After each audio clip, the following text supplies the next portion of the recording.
तेलंगाना जन समिति सरबराह प्रोफेसर कोदंडराम ने मिलियन मार्च के 11 साल मुकम्मल हो जाने पर 10 मार्च को तेलंगाना बचाओ प्रोग्राम मुनाकिद करने का ऐलान किया है।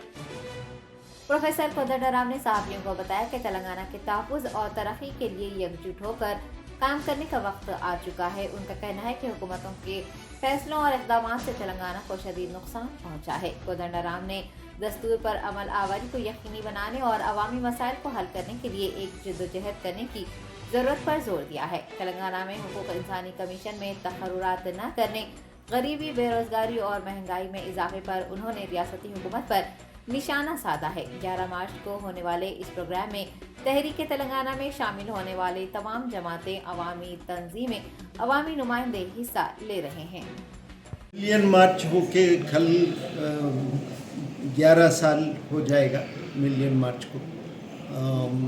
और इस सिलसिले में हमारा कल एक प्रोग्राम भी है।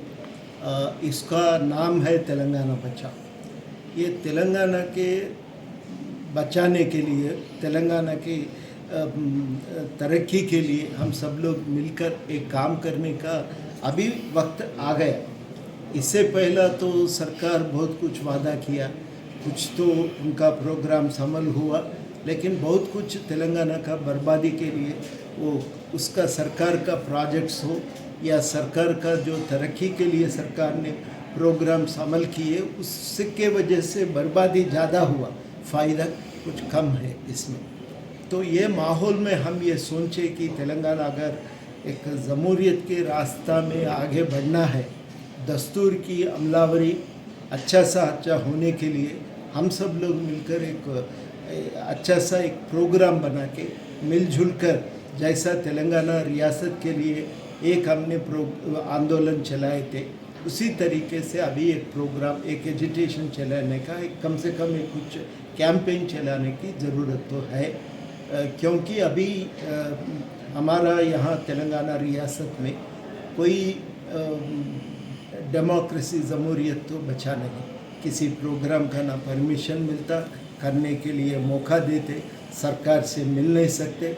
अगर किसी को अगर बताना है तो हमें ये मालूम ही नहीं है किसको बताना, हमारा जितने भी प्रॉब्लम्स है किसको बताना ये मालूम नहीं है। तो ये माहौल है यहाँ। जो ह्यूमन राइट्स कमीशन हो, इसका तो मेंबर्स की सिलेक्शन भी नहीं होता, महीनों भर इसको खाली रखते हैं और इसका काम नहीं होता। ये माहौल है तेलंगाना में। यहाँ तो गरीबी बढ़ते जा रहा एक तरफ, दूसरी तरफ बेरोज़गार बढ़ते जा रहा। दाम इतना बढ़ गया कि गरीब आदमी इसके बारे में हमेशा कंप्लेंट करते रहते हैं और सरकार की तरफ से कोई कदम नहीं उठाया। डबल बेडरूम का तो कोई निशान भी नहीं है। बहुत सारे लोग, जर्नलिस्ट हो, एडवोकेट्स हो, इनके लिए एक घर की ज़रूरत है, कोई खरीद नहीं सकते।